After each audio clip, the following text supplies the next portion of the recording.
Radio Sucesos 101.7 FM presenta su noticiero Sucesos con Milton Pérez y Verónica Larrea. Un periodismo libre para una democracia plena. Los hechos y las opiniones de los sucesos que marcan nuestro tiempo.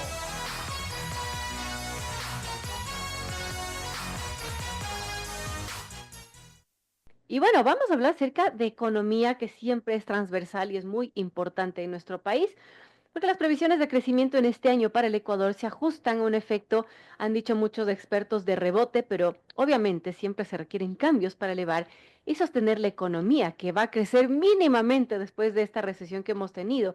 Y es que el FMI y el Banco Mundial prevén que el PIB crecerá en el Ecuador el 1.7 y el 1.9% respectivamente. Sin embargo, como mencionaba, los desafíos internos y los efectos de la guerra comercial de los Estados Unidos con la China serán determinantes. Estamos con don Larry Yomibanda, analista económico, a quien le damos la más cálida bienvenida. Gracias, Larry, por venir a los micrófonos de Radio Sucesos. Y bueno, ¿cómo tomar el pulso a la economía en el Ecuador, en la que, bueno, hemos estado estancados, hemos estado con crecimientos mínimos? Y bueno, estas previsiones que hace el FMI, que hace el Banco Mundial de nuestro país, ¿qué nos dicen de nuestra economía? Bienvenido. Gracias, Verónica. Buenos días también a la audiencia. Bueno, esto es la continuación desde el 2015 que la economía no crece. Entonces, este fenómeno nosotros le hemos llamado decenio perdido. Tiene múltiples particularidades. No controla el déficit fiscal, el aumento de la deuda, eso genera desaceleración económica. Y para este año, efectivamente, el FMI ha dado bajo crecimiento, el Banco Mundial también. La CEPAL sacó ayer su informe, ellos dicen 1.5, y creemos que esa es la tendencia que se va a mantener. El año Ujú. pasado fue menos 2%, entonces si comparamos menos 2 del año pasado y 1.5 este año, en términos netos no crecemos. Claro. Entonces esa es la situación compleja y el gran desafío que tiene este gobierno, ¿no? Es un gran desafío y claro, justamente estuvo esta semana la nueva ministra de Finanzas, estuvo reunida con las autoridades del Fondo Monetario Internacional y bueno, se está a la espera de un plan económico de Daniel Noboa. La pregunta es, ¿qué tendría que tener ese plan económico para que, bueno, la economía de nuestro país marche bien, esté para adelante y no siga estancada como ha estado? Más que un plan económico, necesitamos un plan de desarrollo definido, porque el que presentaron fue de 2 años. Ahora necesitamos uno de 4 años. Necesitamos prácticamente saber la visión del gobierno, hacia dónde nos va a llevar en todos los aspectos, no solamente en lo económico. Entonces, ahí donde nosotros sugerimos, bueno, la economía ecuatoriana desde que somos república tiene un modelo primario exportador.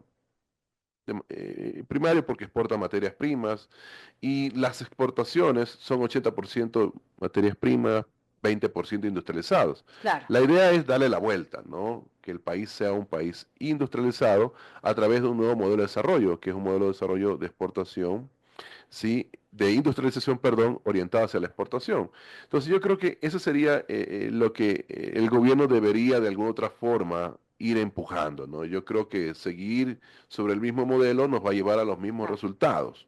Entonces, salvo que exista un boom de commodities, pero eso vamos a estar a la expectativa del mercado internacional. Entonces yo creo que por ahí sería el primer paso. Segundo, luego ya el tema del manejo de las finanzas públicas. Tenemos déficit fiscal por casi 14 años y este año no es la excepción. El Así es. déficit fiscal será del 4%, tanto así que el crecimiento de la deuda está llegando a 90.000 millones de dólares. Entonces, por ahí yo creo que necesitamos reformas urgentes en lo estructural, reformas a la LOCEP para que se pueda contratar medio tiempo en el sector público. Actualmente, de acuerdo a la ley, solamente se puede contratar jornada completa y jornada Claro. excepcional. Entonces necesitamos la jornada parcial como existe en el Código de Trabajo. Yo creo que por ahí sería una salida. La otra salida es, bueno, ya plantear las reformas a la seguridad social, pero reformas a la seguridad social que realmente le dé un giro importante al seguro, porque primero no existe mucha transparencia en el seguro, segundo la conformación del consejo directivo siempre va a estar atado bajo la responsabilidad del gobierno y siempre va a estar como caja chica en los gobiernos, cuando el Así consejo es. de la estructura sea definida de esa manera. Y tercero, la diversificación de las inversiones. O sea, solamente vemos inversiones en préstamos quirografarios, préstamos hipotecarios y por ahí compra de bonos al Estado. Entonces no se genera una diversificación. Entonces yo creo que son reformas que se necesitan plantearlo sobre la mesa, sin perjuicio que también está el tema de los subsidios de los combustibles, hacer la revisión del gas industrial, del diésel industrial, y por el lado de los ingresos, porque todas esas medidas son para Ujú. un poco mitigar el gasto. O sea, si entramos a una reforma del Seguro Social que permita su autonomía, su independencia con rentabilidad, ya no sería necesario entregar el 40% al fondo de pensiones. Y por otro lado, por el lado de los ingresos, estamos hablando de que, bueno, todavía hay espacio fiscal, hay deudas en firme por parte del Servicio de Rentas Internas que debería ejecutar la acción de cobro y tratar de alguna forma mejorar los ingresos, porque si no, le va a tocar al gobierno, y eso me imagino la ministra, hay que ver si lo ha dicho o no, necesitarían una reforma tributaria, porque anteriormente ya se hablaba, el ministro que salió El Vega ministro Vega decía que tiene hablaba, que haber una hablaba de reforma una reforma tributaria, que hay tributaria. que, bueno, hacer una reforma que además dure muchos años, que no sea como solamente para el momento y que habría que corregir ciertos impuestos, por ejemplo, que están distorsionados, según decía. A su criterio, ¿se debería hacer una reforma tributaria, Larry? Creo que hay que dejar una pausa, ya demasiado se le ha golpeado a la economía. Sí, mire, a pesar de que tuvieron ingresos importantes en materia de recaudación tributaria, pero fueron por la autorretención, que Claro, es un anticipo del impuesto a la renta. O sea, lo que se debe pagar este año me ya tienen se que pagó el devolver. año pasado. Sí. Segundo, el tema de las remisiones tributarias. Ya no va a haber remisiones Así es. tributarias, ya se cobró lo que se tenía que cobrar. Quedan algunos rezagos que, así como la autorretención y la remisión tributaria, tienen que recaudar hasta máximo el primer cuatrimestre de este año. También está el asunto de las contribuciones por parte de la banca. Claro. Entonces son cuestiones de carácter temporal que le ayudó al gobierno, pero ¿a cambio de qué? A cambio de la recesión. Por más que tuvieron ingresos fiscales, no Ujú. lograron bajar el monto de deuda a los proveedores porque no cumplieron el 2024 a pesar de haber pagado deudas anteriores. Entonces yo creo que aquí vale la pena que el gobierno diga las cosas cómo van a ocurrir. Reformas tributarias yo creo que hay que pausar. Y si hay que revisar algo, sería ya una cuestión de gastos tributarios, o sea, Ujú. revisar ciertas exenciones, ciertas exoneraciones, ciertas devoluciones, pero no hay mucho campo para efectuar algún, pongámosle, disminución del gasto tributario. Máximo sería unos 400 millones de dólares. Entonces yo creo que el gobierno más bien debe concentrarse en que ese crecimiento que ha dicho la CEPAL del 1.5% o el FMI que ha dicho 1.7% se transforme en el 3%. Y para eso tiene que dejar las cosas tal cual en materia de reforma tributaria y más bien concentrarse en el crecimiento. Ahora, Larry, hablando de la situación actual, porque claro, estamos en un contexto complejo, la caída de los precios de petróleo, hubo un mayor gasto por el tema del proceso electoral, todo esto pone en aprieto del presupuesto del Estado, sumemos también la guerra comercial de Estados Unidos y la China, que nos va a afectar, definitivamente nos va a afectar, y claro, el gobierno de Nova va a requerir conseguir más deuda este año, se estima que necesita unos 7.900 millones en préstamos solamente en este año y eso, bueno, ¿cómo lo consiguen? ¿Dónde sacan la plata? Porque claro, estamos esperando de los multilaterales, pero quién sabe si eso no será suficiente. Las fuentes de financiamiento son de 13.000 millones, de acuerdo al informe técnico Ujú. presupuestario del 2025. Apenas de lo que ellos han hecho cálculo, han conseguido 5.000, incluyendo lo que tiene que entregar el Fondo Monetario Internacional. Lo demás, me imagino que van a ser cuestiones de endeudamiento interno. Van a emitir bonos para que el BIES los compre. Ya lo han hecho anteriormente y no creo que sea la excepción que lo sigan haciendo este año. Entonces, pero siempre va a quedar el tema de no cubrir Claro. la totalidad y eso lo van a arrastrar para el siguiente año. Entonces, por eso es que no se disminuye las deudas a los proveedores, las deudas a los municipios y eso va siempre bicicleteando. Entonces, yo creo que esas circunstancias debe de cambiar. Hemos hablado aquí de reformas que deben ponerse sobre la mesa, reformas al Seguro Social, reformas a la LOCEP, revisión del subsidio de los combustibles, cobrar los impuestos a los que tienen deudas con el SRI. Y yo creo que ese debería ser el debate de cara a los próximos años, porque si no, lastimosamente, vamos a tratar de seguir buscando más deuda. Y llegará algún momento que ya nadie nos preste y Claro. vamos a hacer políticas de shock que puede llevarnos a una economía a una gran crisis profunda en los próximos años. Ahora, Larry, también mucho se menciona, y esto ha sido la oferta de campaña de casi todos los presidenciables, pero bueno, Daniel Noboa no es la excepción, y lo que se dice es crear empleo, pero todos sabemos que el empleo no se crea por decreto. ¿Qué tan optimistas podemos ser en cuanto a esta situación de que pueda incrementarse el empleo? Bueno, primero que haga una pausa tributaria. Yo creo que con eso las empresas van a planificar de mejor manera, van a mejorar su flujo Ujú, de caja y van a hacer reinversiones, siempre y cuando existe estabilidad institucional, existe estabilidad política, existe estabilidad jurídica. claro, De ahí yo creo que una de las cosas que debería revisar, y eso ya es un tema de conversación de la gente, del gobierno, a través de la Junta de la Política y Regulación, tanto monetaria como financiera, con la banca. Yo creo que las tasas de interés, si revisamos los techos máximos, no los referenciales, los máximos, son de 2 dígitos. Al sector productivo, que son las grandes empresas, las tasas de interés están llegando al 10,9%. Entonces, en una economía dolarizada no cabe tener tasas de interés demasiado elevadas, porque hay varios factores que, por ejemplo, hacen de que se puedan hacer una revisión. claro. Tasa de inflación, por ejemplo, que incide en la tasa de interés. La tasa de inflación del año pasado fue de medio punto porcentual. Entonces, no cabe en una economía dolarizada tener tasas de 2 dígitos. Claro. Entonces, eso para ponerle sobre la mesa este tema. Y eso yo creo que si el gobierno conversa y llega a una cuestión de entendimiento, eso va a generar que por el lado de la demanda, o sea, por parte de las empresas que quieran crédito o las personas que quieran crédito de consumo, se animen y comiencen a generar este tipo de actividades y pueda mejorar el consumo y pueda mejorar la inversión. Pero es un tema que debe ser revisado porque si no, seguimos sobre lo mismo.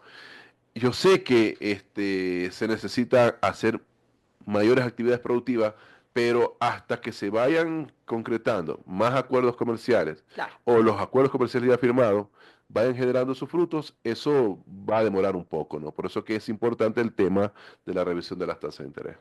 Algo que no hemos hablado también es la deuda antiguas que tiene que pagar el Ecuador. Son las 7:36. Conversamos con Larry Yomibanda, analista económico. Y este año el Ecuador debe pagar más de 5.800 millones de dólares en vencimientos de deudas antiguas, incluyendo más de 1.000 millones al FMI. Así pues, se menciona que el déficit fiscal crecería este año y el total de la deuda pública podría llegar al 72% del PIB. Con eso, ¿cómo tener opción para invertir en lo que se necesita, Larry? Bueno, yo creo que al gobierno no le va a quedar más opción que entrar en una, depende, reestructuración, renegociación, reperfilamiento, lo que quiera Ujú. elegir. Porque va a ser difícil sostener el nivel de pago. Solamente Claro, este año son 9.000 millones, intereses y capital. El próximo van a ser casi 10.000. El siguiente van a ser 11.000, porque ya se vienen los vencimientos de los los créditos que nos entregó siguientes, el Fondo claro. Monetario Internacional. Entonces, yo creo que la estrategia de la ministra, y ojalá haya aprovechado el asunto con el Fondo Monetario Internacional, buscar la manera de que bueno, cumpliendo ciertos objetivos macroeconómicos, también los acreedores entremos en una conversación para ir mejorando los flujos de pago, porque si no, la situación se vuelve complicada. Al no tener prácticamente nuevos acreedores que nos presten Así recursos es. y los pagos que cada vez se va convirtiendo en una bola de nieve que va creciendo y llegará un momento en que nos podríamos declarar en default, o sea, no pagar la totalidad de la deuda y eso dispararía el riesgo país y generaría incertidumbre del Ecuador hacia el mundo, ¿no? Ahora, hablando de los temas externos, Larry, ¿cómo nos afecta, por ejemplo, esta guerra comercial de Estados Unidos con la China? A la final, ¿qué efectos tendrá en nuestra pequeña economía? Bueno, primero que el efecto en la economía global, hay proceso de desaceleración, ya todo el mundo ha dicho que las economías se van a desacelerar, Estados Unidos, se va a desacelerar China, se va a desacelerar la Unión Europea y son nuestros principales mercados. Claro, Entonces va a haber un impacto, perdón, directo a las exportaciones. Ahora, los exportadores han dicho que pueden aguantar absorbiendo el efecto del arancel. O sea, en pocas palabras, mantener los precios y claro. mantener la operatividad. Entonces, yo creo que ante esa circunstancia, el gobierno ecuatoriano, y bueno, yo creo que lo que está haciendo el presidente hoy en día, dice de gira, es positivo, pero necesitamos afianzar nuevos mercados. Ojalá que esa visita que tiene ya con Emiratos Árabes, tengo entendido Así es, de hoy que está en Abu ya Dhabi. sí, nos permita, bueno, seguir avanzando en las negociaciones que tenemos con ellos, Claro. de firmar un acuerdo comercial. Yo creo que sería el ingreso a un gran mercado, que es el mercado africano, que muy poco se lo ha mencionado en los debates económicos de buscar acuerdos comerciales no solamente con Emiratos Árabes, sino con Marruecos, con Sudáfrica, etcétera. Son economías que están en evolución y que necesitan materias primas. Entonces yo creo que eso sería importante de que el gobierno consiga avanzar un poco más. Sé que hay buenas relaciones de querer firmar un acuerdo comercial, pero necesitamos ya que se inauguren las mesas de negociación. El tema de Corea del Sur ya está negociado, está Así es, cerrado está técnicamente. casi listo. Falta el tema que lo pongan en vigencia. El No, tema de falta que la Canadá, Asamblea lo avale. pero la Asamblea lo tiene que plantear, ya va a tener mayoría. Así es. Entonces, el tema de Canadá también, tengo entendido que entra el Ujú. próximo año. Panamá, que también deberían buscar acuerdos comerciales. O sea, el Frente Económico en sí tiene que de alguna otra forma aprovechar la gira que hace el gobierno para concretar los acuerdos comerciales. Porque esa es la única manera, ante los efectos de la guerra comercial, eh, no Claro. tener los impactos de nuestras exportaciones, sino que nuestras exportaciones se mantengan por volumen y no por precio. Bueno, tiene muchísimos desafíos del gobierno de Daniel Noboa, sin duda. Y bueno, después de la gira, me imagino que ya la gente le va a pedir cuentas y va a pedir resultados. Y una pregunta final, Larry, y con esto terminamos la entrevista. ¿Qué tan optimistas podemos ser de este 2025 en cuanto a la economía del Ecuador? Dependerá de lo que quiera hacer el gobierno. Lo que sí le puedo decir es que este año va a ser un año de rebote económico. Yo creo que el desafío sería el 2026. Ujú. Ese es el desafío, dejar las cosas armadas para que el 2026 al menos mantengamos los niveles de crecimiento de este año como mínimo, porque la CEPAL dice 1.5, pero el siguiente 2026 Claro. será 0.1%, o sea, casi nada. Entonces todo el mundo, después de un rebote, viene el descenso. Entonces está en el 2026 el tema del desafío de apuntalar nuestro crecimiento. Y Ujú. un tema que se me olvidaba y que sería importante, bueno, por primera vez en la historia, se aplica la metodología de presupuesto de base cero.